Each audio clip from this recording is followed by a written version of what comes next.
Hi, everyone. Welcome to the Child Anxiety FAQ podcast. FAQ stands for Frequently Asked Questions, and I'm answering your questions about child and teen anxiety. My name is Dawn Friedman, and I've been working with kids and families for more than 3 decades as a preschool teacher, parent educator, family case manager, clinical counselor, and now is the owner and operator of Child Anxiety Support, a coaching program for parents of anxious kids. And for this month, August of 2024, I'm going to be talking about sleep and child anxiety. I have been saving up questions about sleep, in part to celebrate the launch of Bedtime Navigator, which is my 6-week coaching program for parents who have anxious kids who are struggling with sleep. That's for kids who are struggling with bedtime, families who are getting a lot of conflict around bedtime, who have kids who struggle to fall asleep, who struggle to stay asleep, kids who need their parents' help sleeping, kids who aren't staying in their bed, and for families who are ready to make a change.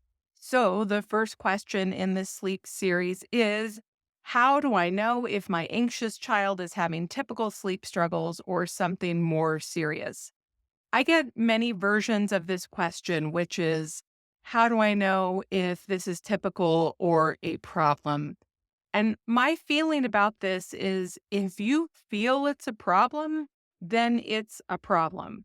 You do not need an official diagnosis. You do not need an expert to say, yes, your suffering is valid for your suffering to be valid.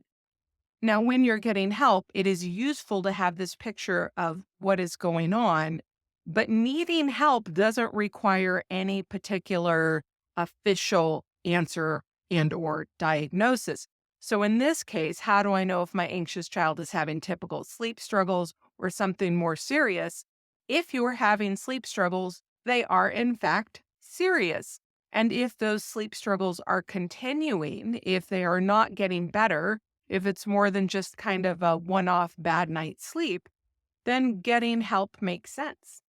I also wanted to talk a little bit about the tie between child anxiety and sleep.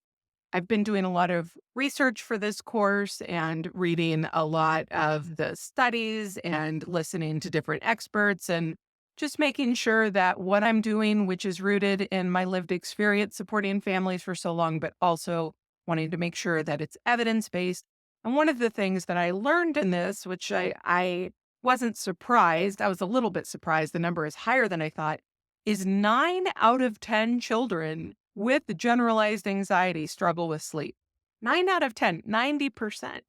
So if your child is generally anxious, that is the worrywart kid, the kid who isn't just afraid of spiders and just worried about school, but is just kind of worried about everything, then it is likely they're having some sleep problems, which leads me to the definition of pediatric insomnia. Part of that is exactly what you would expect. A child with pediatric insomnia is having, and I'm quoting from the International Classification of Sleep Disorders, that child has repeated difficulty with sleep initiation, duration, consolidation, or quality that occurs despite age-appropriate time and opportunity for sleep. That is, you're putting your child to bed at night at the right time, they're waking up at the right time to get the recommended amount of sleep, and yet they are not getting that recommended amount of sleep for whatever reason. But here's the part I thought was interesting. That results in daytime functional impairment for the child and or the family, which is to say, if you have a child who struggles with sleep, but is getting enough sleep because you are figuring out how to manage it for them, that might be letting them sleep in or whatever, getting naps. But if the family, that is you, the parent, is struggling with sleep because of your child's sleep struggles, then that is included in the definition of pediatric insomnia. Doesn't this go to what I have been saying all along? You cannot take a child out of the context of the family and just treat the child because the child exists within a family. And how the family is experiencing parenting matters just as much as how the child is doing. Often I'm talking to parents who are like, listen, I don't mind staying up all night. I don't mind laying down with my child all the time. I don't mind getting up out of bed. I don't mind being interrupted at my coffee dates because my child is missing me. I don't mind going through a routine in the morning that my child requires a lot of care and attention and answering and sort of management because I love my child. And I know we all love our kids. But the parent says, I love my child. I'm willing to sacrifice for them. However, the sacrificing for them is part of the problem for you because your suffering, your struggle, your experience matters. It's part of it. So let's go back to that question. How do I know if my anxious child is having typical sleep struggles or something more serious? Let's think about it. Again, it doesn't matter whether or not it's typical.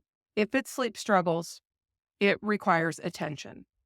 The first thing I would do if you are struggling with your child's sleep is get a clean bill of health from their healthcare provider. That is, you want to make sure it's not about snoring or sleep apnea or restless leg syndrome or something physical that needs to be attended to by a healthcare provider. If it is not any of these things, then it's considered behavioral insomnia, which means there needs to be a behavioral intervention, which is you. It comes down to the parent then needs support in creating a bedtime routine, a bedtime environment, bedtime boundaries that will benefit the child and, importantly, the parent, which is why I created Bedtime Navigator. So it kind of doesn't matter if somebody else is like, well, I don't mind laying down with my kid every night. So why do you mind? If you mind, then it's okay to say I don't want to lay down with my child every night. If you don't mind, then that's between you and your child. Then that's fine. If it's not getting in the way of your child's sleep and it's not getting in the way of your sleep, if it's not preventing your child from having whatever experiences they want, whether that's sleepover at grandma's, slumber party with a friend, camping out, whatever, then it's fine. You don't have to worry about things that are not causing your family problems. If they are causing your family problems, if your child is upset very often at night, if you are exhausted and need better sleep, or if your child is wanting to access these other opportunities, then it is time to think about intervention. You can look at my Bedtime Navigator. It's at childanxietysupport.com/bedtime-navigator. You can also talk to your healthcare provider and see if they have recommendations. But mostly, if you are having sleep struggles, then it is okay and absolutely necessary for you to get help and support. Okay, so that's the first in our sleep series. I'll see you again next week with another sleep question. And if you have a question you'd like me to address on the podcast, whether it's about sleep or any other aspect of child anxiety, please go to my website, go to the podcast page, and you could submit your question there. Maybe I'll answer it on the show.